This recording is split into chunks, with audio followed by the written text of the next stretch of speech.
மாமா, கல்யாண செலவுக்காக காசு கேட்க போறோம் சொன்னீங்களே, என்ன மாமா ஆச்சு? காசு கொடுக்குறேன்னாங்களா?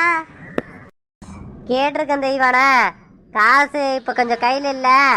காசு வந்தவொடனே தரேன்னு சொல்லியிருக்காரு. அவர் காசு கொடுத்ததுக்கப்புறம் நம்ம 4 பவுன் நகை எடுக்க போவோம். சீக்கிரமா ஏற்பாடு பண்ணுங்க மாமா. நாள் வேலை கம்மியாக தான் இருக்குது. நம்மளும் 2ஆம் தேதிக்கு ஒத்துக்கிட்டோம்.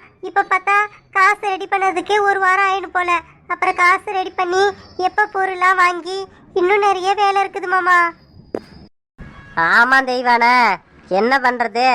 ஒன்றும் இல்லை, காசு மட்டும் கைக்கு வந்துருச்சுன்னா போதும், டக்கு டக்குன்னு வேலையை ஆரம்பிச்சிடலாம். சரி மாமா, சரி, முடிஞ்ச அளவுக்கு சீக்கிரமா பாருங்க மாமா. என்னடி நெட்டவழி, ஏடி அழுதுகிட்டே வர? என்ன தெய்வானா, இந்த பொண்ணு இப்படி அழுதுகிட்டு வந்து நிற்கிறா? ஏமா ஏமா நெட்டவழி, என்னம்மா ஆச்சு உனக்கு? தெரியலையே மாமா. ஏய் சொல்லுடி, என்ன பிரச்சனை சொல்லு. அம்மாடி, அழுவுறத நிறுத்துமா. உட்காரு உட்காரு. ஐயோ, என்னன்னு தெரியலையே, உட்காருமா. அங்கிள், அங்கிள், நீங்க எனக்கு ஒரு உதவி செய்யணும். அட, என்னம்மா நெட்டவழி நீ இப்படி பண்ற? எந்திரிமா. என் காலெல்லாம் வேற ஊந்துக்கிட்டு, என்ன விஷயம் சொல்லு, நான் உதவி பண்றேன். என்ன தெய்வானா நீ பார்த்துக்கிட்டே இருக்கிற? எழுப்பு, அந்த பிள்ளைய எழுப்பு. பாரு எப்படி அழுகுது பாரு. அம்பாடி நெட்டவழி, ஏந்திருமா. என்னமா நீ, ஏந்திரு. என்ன விஷயம் சொல்லு. அழுவத நிறுத்து முதல்ல. ஆண்டி, ஆண்டி, எனக்கு ஒரு உதவி செய்யணும் நீங்க. என்னமா நீ, உதவி தானே நான் செய்ய போறேன். இதுக்காக காலெல்லாம் உழுற. என்ன ஆச்சு உனக்கு? அப்படி என்ன உனக்கு பிரச்சனை சொல்லு. இப்படி பழகிறோம், ஏற்றி விட்டு போன நீ, உனக்கு நான் செய்ய மாட்டேனா? சொல்லு. நீ எனக்கு ஒரு புள்ள மாதிரிதான், சொல்லுமா. உங்க 2 பேருக்கும் என்ன பிடிக்குமா? அட, என்னம்மா நெட்டவழி இப்படி கேட்குற? எங்கள் வீட்டுக்கு எத்தனை தடவை வந்து போகிற பழகிற? எங்கள் வீட்டு 4 பிள்ளைங்கள ஒன்றையும் ஒரு ஆளாக தான் பார்க்குறோம். நாங்கள் சாப்பிடும் போது வந்தால் உனக்கும் சாப்பாடு போடுறோம், ஏதாவது வாங்கிட்டு வந்தால் உனக்கும் தரோம். இப்படி பழகும் போது உன்னை பிடிக்குமான்னு கேட்குறிய? அதானே, என்னம்மா நீ இப்படி கேட்குற? உன்னை எங்கள் குடும்பத்தில் இருக்க எல்லாருக்கும் பிடிக்குமா உன்னை? எங்கள் வீட்டில் யாருக்கும் உன்னை பிடிக்கலன்னு சொல்லவே மாட்டாங்க. எல்லாருக்கும் உன்னை பிடிக்குமா? சரி, நான் நேரடியாக விஷயத்துக்கு வரேன். என்ன உங்களுக்கு பிடிக்கும்? சரி, ஏற்றி விட்டு பொண்ணு வந்து பேசுகிற போகிற பழகிற உங்களுக்கு பிடிக்கும். நான் உங்களுக்கு சொந்தமானா உங்களுக்கு பிடிக்குமா? என்னம்மா சொல்ற? சொந்தமானா பிடிக்குமா? புரியலம்மா, என்ன சொல்ல வர சொல்லு. சொல்ற ஆண்டி, நான் உங்க பையன் முத்துவ விரும்புறேன்.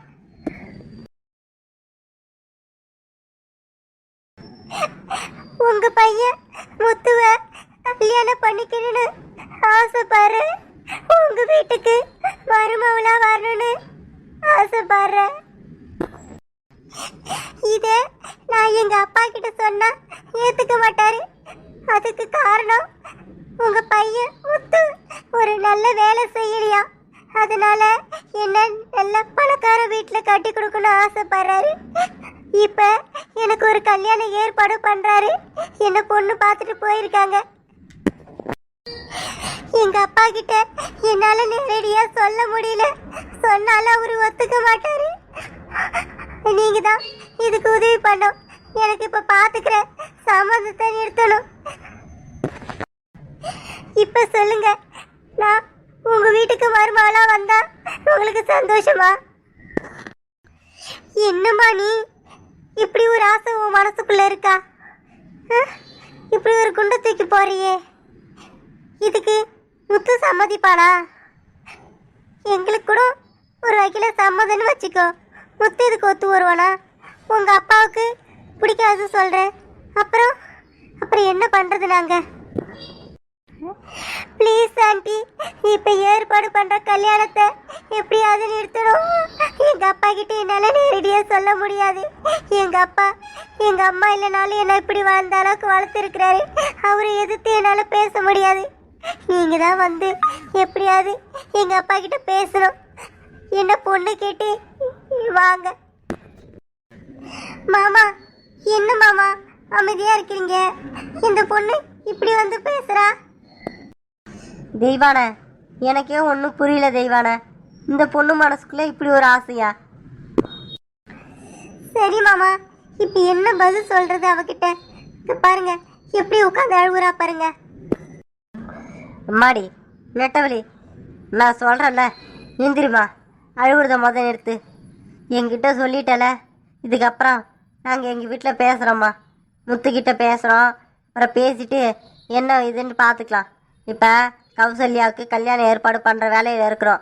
இப்போ எதுவும் பண்ண முடியாது. கல்யாணம் முடிஞ்சதுக்கப்புறம் எதுவாக இருந்தாலும் பார்த்துக்கலாமா. ஐயோ, கௌசல்யாவுக்கு கல்யாணம் முடிக்கிறதுக்குள்ள எனக்கு எல்லாமே பேசி முடிச்சிருவாங்க. இதை நான் வந்து ஆற போடக்கூடாதுன்னு நினைக்கிறேன். நீங்க உடனே வந்து என்ன பொண்ணு கேளுங்க ப்ளீஸ். என்ன தெய்வான, இந்த பொண்ணு இப்படியே உட்காந்து அழுதுகிட்டே இருக்கிறா, சொல்கிறதையும் கேட்க மாட்றா. என்னதான் சொல்கிறது? நெட்டவலி, நெட்டவலி, ஏந்திருமா, ஏந்திரு. சரி சொல்லிட்டல, நாங்கள் பார்த்துக்குறோம்மா. நீ வீட்டுக்கு போ, கவலைப்படாத, வீட்டுக்கு போ. ஆண்டி, உங்களை நம்பி தான் போகிறேன் நான். வந்து எங்கள் வீட்டில் வந்து பொண்ணு கேளுங்க ப்ளீஸ். வாங்க. என் மேலே உங்களுக்கு உண்மையாலுமே பாசம் இருந்தா, இவ்வளோ நாள் நீங்கள் பழகுனது உண்மையாக இருந்தா வாங்க வந்து பேசுங்க. உங்கள் பையனை தவிர வேற யாரையும் நான் கல்யாணம் பண்ணிக்க மாட்டேன். இது சத்தியம், சத்தியம், சத்தியம். எங்கள் அம்மா மேலேயும் எங்கள் அப்பா மேலேயும் சத்தியம் பண்ணுறேன். வேற யாருக்கும் நான் கழுத்தை நீட்ட மாட்டேன். வாழாம கூட கடப்பினே தவிர வேற யாருக்கும் கழுத்தை நீட்ட மாட்டேன். நான் சொன்னதெல்லாம் ஞாபகம் வச்சுக்கோங்க. நான் போகிறேன்.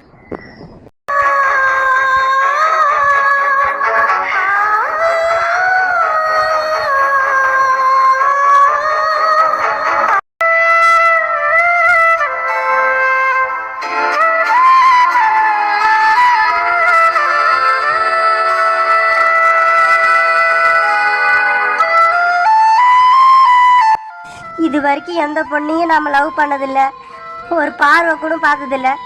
முத சரி ஒரு பொண்ணே நம்மளை விரும்புதே அப்படின்னு சொல்லிட்டு நாம் அந்த பொண்ணு மேலே ஆசைப்பட்டோம். கடைசியில் இப்படி ஆயிடுச்சு. இப்படி நடந்து போச்சுன்னு சொல்லிட்டு யார் மேலே கோவப்படுறது? எனக்கு நான் எப்படி அந்த பொண்ணை மறப்பேன்? முத உண்டான காதல் அது இன்னும் என் மனசுலே இருக்கு.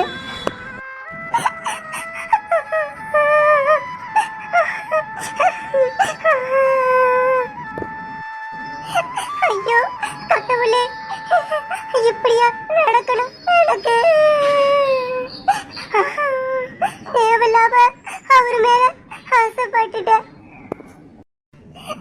உண்மை நிலைமை என்னன்னு தெரியாம தேவையில்லாம இப்படி போய் ஆசையை வளர்த்துக்கிட்டே.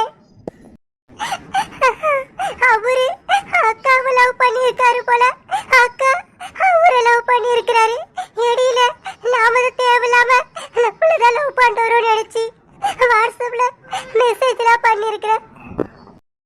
சரி, நாம் ஆசைப்பட்ட பொண்ணுது நமக்கு கிடைக்கல அப்படின்னா கூட மனசை தேர்த்திக்கலாம். ஆனால் அந்த அக்கா, அந்த பொண்ணு, ஐயோ அவ நம்மளை விரும்பலாளே. அந்த பொண்ணோட அக்கா நம்மளை விரும்புகிறா. பொண்ணெல்லாம் பேசி அந்த பொண்ணுக்கும் மனசில் ஆசை வளர்த்தியாச்சு. இப்போ எப்படி நான் என்ன பண்ணுறது? நான் ஒரு லூசு. என்ன ஏதுன்னு தெரியாம இப்படியா? அது சரி, எப்படி நம்ம மெசேஜ் பண்ணி அவர் ரிப்ளை பண்ணாரு? அக்கா தானே மெசேஜ் பண்ணிருக்கணும். ஒருவேளை அக்கா தான் மெசேஜ் பண்றான்னு நினைச்சு என்கிட்ட மெசேஜ் பண்ணிருக்காரு போல. நான் மாட்டேன் இங்கேயே சேவனேன்னு இருந்தேன். அவரா லெட்டர் தூக்கி போடவே அவர் நம்மள விரும்புறாருன்னு நினைச்சுக்கிட்டு நான் எப்படி மறக்கிறது?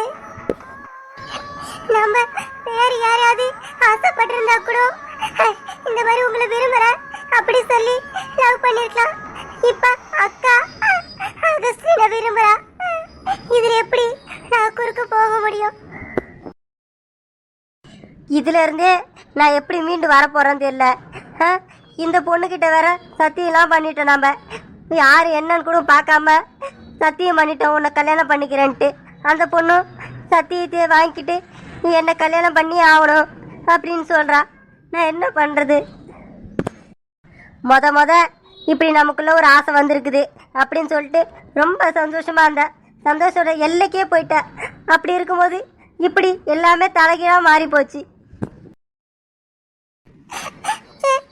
எனக்கா இப்படி நடக்கணும்? அக்காவும் அவனும் லவ் பண்றாங்க. இடையில நான் தேவையில்லாம அவரை போய் விரும்பிட்டேன். இது எப்படியாவது நான் மறந்துடணும், மறந்தே ஆகணும்.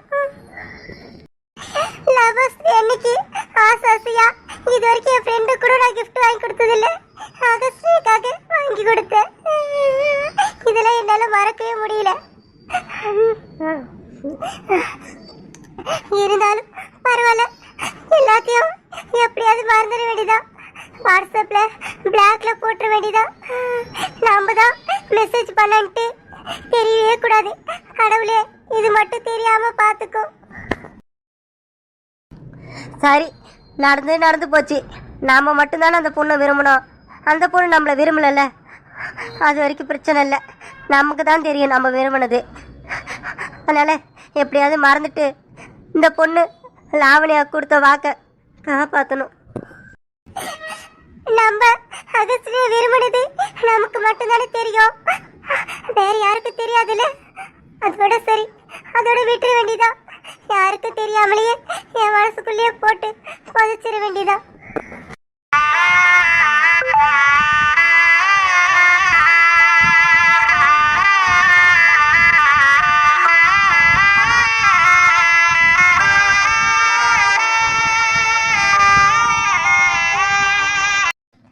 அம்மா பசிக்குதுமா. இருடி, இன்னும் ஒரு 5 நிமிஷம். இப்பதான் புளிய கரைச்சி ஊத்திக்கிறேன். கொஞ்ச நேரம் கொதிக்கிட்டே இரு. கொதிச்சதுக்கு அப்புறம் சாப்பிட ஆரம்பிக்கலாம். அதுக்குள்ள தட்டை எடுத்துட்டு வந்து போட்டு சோத்த ஆற வை. அம்மா, தொட்டுக்கு எதுவும் செய்யல? காரக்குழம்பு வச்சிருக்க. காரக்குழம்பு தொட்டுக்கு இல்லாம சாப்பிட்றது. தொட்டுக்கு வேற தனியா செய்யணுமாடி? அதான் அந்த காரக்குழம்புலயே உருளைக்கிழங்கு போட்டுக்கிறேன், அதையே தொட்டுக்கோ. அட போமா, நீ ஒன்று எப்போ பார்த்தாலும் அதே தான் தொட்டுக்கிறேன் நான். நீ எதுவும் ஸ்பெஷலாக எதுவுமே செய்யவே மாட்டேற தொட்டுக்கிறதுக்கு. அப்புறம் அப்பளம், உருளைக்கிழங்கு பொரியல், முட்டை ஏதாவது செய்யலாம்ல. என்னடி பண்ணுறது? எனக்கு கூட தான் அந்த மாதிரிலாம் சாப்பிடணும் ஆசையாக இருக்குது. அதுக்கு என்ன பண்ண முடியும்? இருக்கிற காய்கறி வச்சு குழம்பு வைக்கவே சரியாக இருக்குது. தொட்டுக்கெல்லாம் செய்யணும், அப்புறம் காய்கறி இன்னும் கொஞ்சம் செலவாகும். அதுக்கு போயிட்டு வாங்கிட்டு வரணும். அதுக்கு கொஞ்சம் காசு எக்ஸ்ட்ரா தேவைப்படுது. போமா, வீட்டில் 3 பேர் சம்பாதிக்கிறீங்க, ஆனால் சாப்பாடு சுவையா ருசியா சாப்பிட முடியல. அடியே கயல், என்னடியே பெருசா வருமானம் வந்துடுது. நான் சம்பாதிக்கிற காசு அரிசி வாங்கவே சரியா இருக்குது. உங்க அப்பா சம்பாதிக்கிறதுல முழுசா கொடுக்க மாட்டாரு, ஏதோ கொஞ்சம் தான் கொடுக்குறாரு. கொஞ்சத்தை அவங்க செலவுக்கு ஏதோ வச்சுக்கிறாரு. அதுல காய்கறி வாங்குறது, குழம்பு செலவு பாத்துக்கிறான். உங்க அண்ணன் சம்பாதிக்கிறான், அவன் தான் காசு கொடுக்கறதுல உனக்கே தெரியும். இன்னும் சமையல் செய்கிற வேலை முடியலையா? ஏன்டி சுமதி, எத்தனை மணிக்கு தான் நீ சமையல் செய்ய ஆரம்பிப்ப? எப்போ தான் முடிப்ப நீ? எந்த நேரமும் சமையல் செய்கிற மாதிரி தான் இருக்குது. ஆனால் பசிக்கிற நேரத்தில் வந்தால் சாப்பாடு இருக்க மாட்டுது. இருங்க, இன்னும் ஒரு 5 நிமிஷம் தான் ரெடி ஆகிடும். போயிட்டு அதுக்குள்ள போய் கை கழுவுங்க போங்க. சாப்பாடு போட்டு எடுத்துன்னு வர்றானே. சரி சரி, சாப்பாடு ரெடி ஆகிட்டோம். உன்கிட்ட ஒரு விஷயம் பேசுறதுக்காக தான் வந்தேன். இங்கே பாருடி சுமதியே, மாடி கையல்விடி, 2 பேரும் நல்லா கேட்டுக்குங்க. சிதம்பரத்துலேருந்து ஃபோன் பண்ணாங்க. அதான் மாப்பிள்ளை வீட்டிலேருந்து ஃபோன் பண்ணாங்க. கல்யாணத்தை 2ஆம் தேதி வச்சுக்கலான்னு சொல்கிறாங்க. என்னது 2ஆம் தேதியா? எந்த 2ஆம் தேதி? அடுத்த மாதம் 2ஆம் தேதி தான். ஏங்க என்னங்க பேசுறீங்க? அடுத்த மாதம் 2ஆம் தேதி எப்படி கல்யாணம் வைக்க முடியும்? இப்போ கையில் படிச்சுட்டு தானங்க இருக்கிறா. அவ படிப்பை முடிச்சதுக்கு அப்புறம் தானே கல்யாணம் வைக்கிறதா பேசியிருக்கிறோம். அதுக்குள்ள வந்து அவசரப்படுத்துறீங்க. ஐயோ, சொல்ல வரத முழுசா கேளுங்களேன். அதுக்குள்ள அவசரப்படுவீங்க நீங்க. அடுத்த மாசம் 2ஆம் தேதி கல்யாணம்னா எல்லாரையும் கூப்பிட்டு மண்டபத்துல வச்சு தாலி கட்டுறதுலாம் கிடையாது. 2ஆம் தேதி நம்ம 4 பேரும் அவங்க குடும்பத்துல இருந்து அவங்க ஒரு 3 பேரும் நாம மட்டும் போயிட்டு ரிஜிஸ்டர் ஆபீஸ்ல கல்யாணம் பண்ணிக்கிறது. சரியா? அதுக்கப்புறம் வந்து நான் கையில் நம்ம கூட தான் இருப்பா. படிப்பெல்லாம் முடிச்சுட்டு அதுக்கப்புறம் எல்லாரையும் கூப்பிட்டு மண்டபத்தில் கல்யாணம் பண்றது. ஏங்க அது கூட எதுக்கு 2ஆம் தேதி ரிஜிஸ்டர் ஆபீஸ்ல கல்யாணம் பண்ணும்? பொறுமையா பண்ணிக்க வேண்டியதா, என்ன அவசரம்ப்பா? எதுக்கு 2ஆம் தேதியே பண்ணுமா? அப்பா, நானே இந்த கல்யாண விஷயத்தை பத்தி உங்ககிட்ட பேசணும்னு நினைச்சிட்டு இருந்தப்பா. இப்பயே சொல்லிடுறேன் உங்ககிட்ட.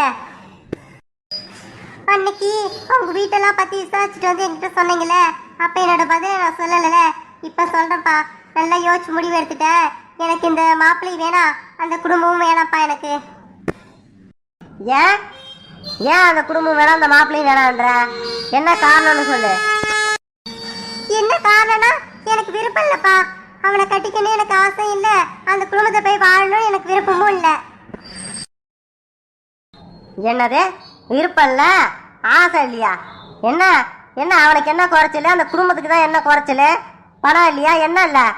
பையனும் நல்ல பையனா தான் இருக்கிறான். இதை விட உனக்கு என்ன நல்ல பையனா வேணும்? இதை விட போய் நல்ல சம்மதம் எங்க போனாலும் தேடி போனாலும் கிடைக்காது. ஒரு சம்மதம் நம்மளே தேடி வந்திருக்குது. விருப்பம் இல்லைன்ற? எனக்கு பிடிச்சிருக்குதுமா, போதுமா? எனக்கு பிடிச்சிருக்கு அந்த குடும்பத்தை. அந்த குடும்பத்துக்கு உன்னை கட்டி கொடுக்கணும்னு ஆசைப்படுறேன். இப்போ என்ன சொல்ற? நான் அவங்ககிட்ட முடிவு சொல்லிட்டேன், 2ஆம் தேதி ரிஜிஸ்டர் மேஜர் பண்ணிக்கலான்ட்டு. சரியா? நீ வந்து அன்னைக்கு வந்துட வேண்டியதான். நம்ம எல்லாரும் அன்னைக்கு போனோம். அப்பா, என்னப்பா நீங்க பேசுறீங்க? வாழ போறது நானு. எனக்கு விருப்பம் இருந்தாதான் நீங்க இந்த கல்யாணம் ஏற்பாடு பண்ணணும். எனக்கு விருப்பம் இல்லைன்னு சொல்லிட்டேன்னா அதோட விட்டுணும். நீங்க அப்படிலாம் விட முடியாதுமா. நான் தான் உனக்கு கல்யாணம் பண்ணி வைக்கணும். அப்படி இருக்கும்போது எனக்கு எந்த குடும்பம் நல்ல குடும்பம் எனக்கு தெரியும். புரியுதா? நீ எங்க போனா சந்தோஷமாகணும்னு எனக்கு தெரியும். அதனால நான் எடுக்கிறதா முடிவு. புரிஞ்சுக்கோ, சும்மா எழுத்து பேசாத.